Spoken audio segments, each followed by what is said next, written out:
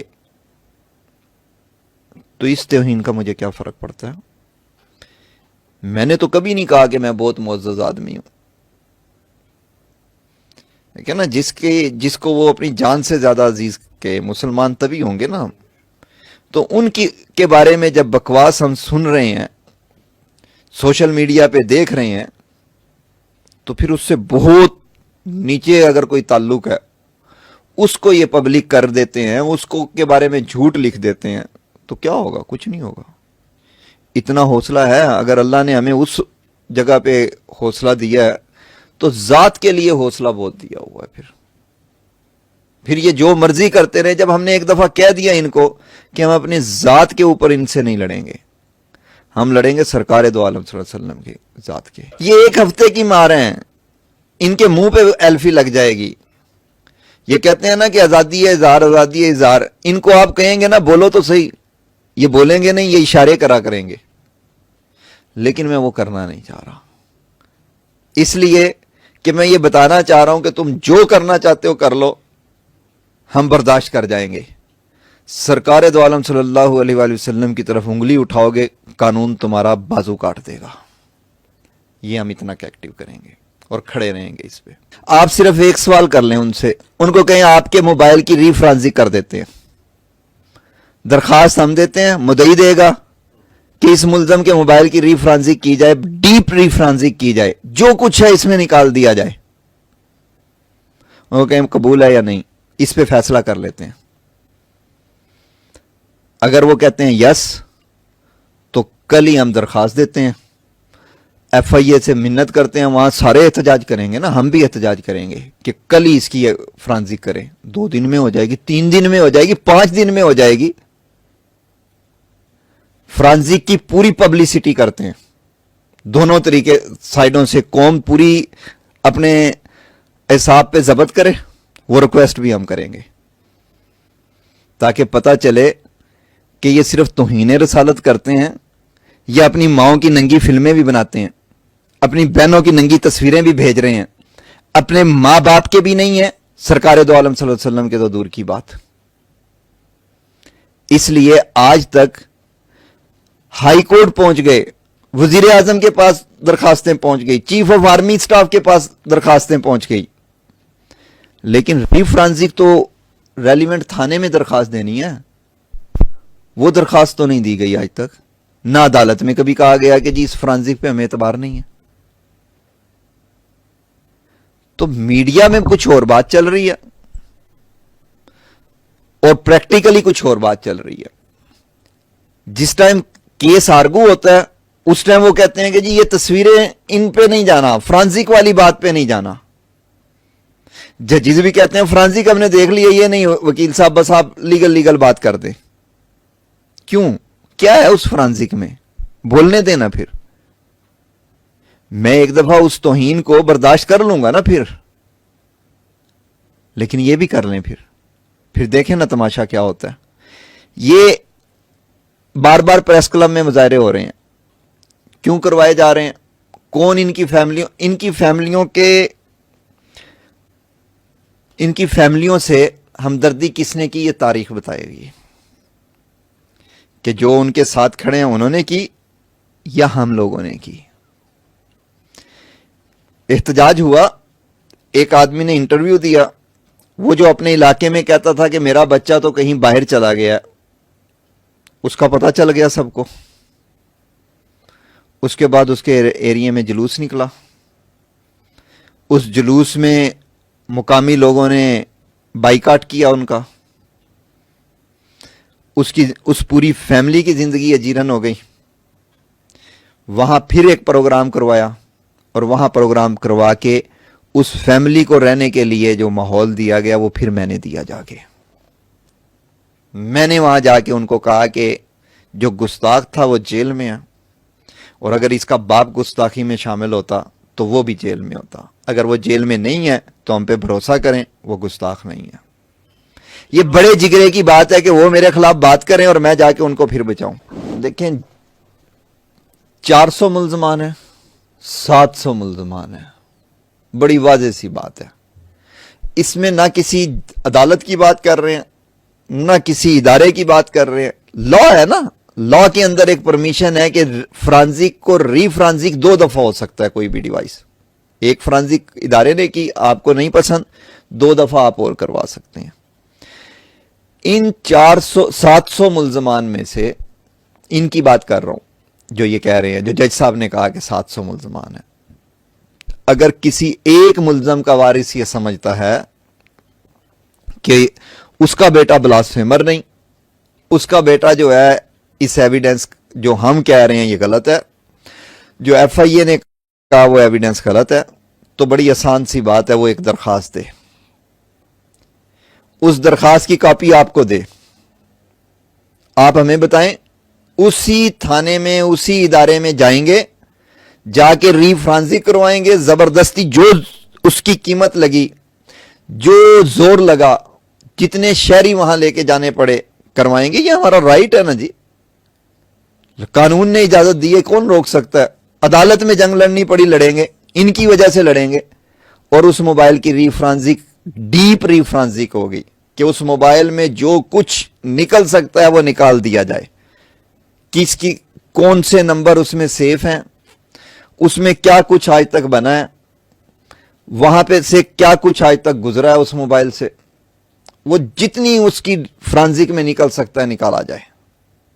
کس سے کیا بات کی, کس کو کس نے ٹریپ کیا نہیں کیا, وہ ساری چیزیں آ جائیں اور اس کو پبلک کر دیا جائے, تاکہ اگر وہ غلط ہے تو لوگ مجھے پتھر ماریں اور اگر اس میں اس سے بھی بہت سی زیادہ چیزیں نکلیں تو پھر آپ خود فیصلہ کر لیجئے گا.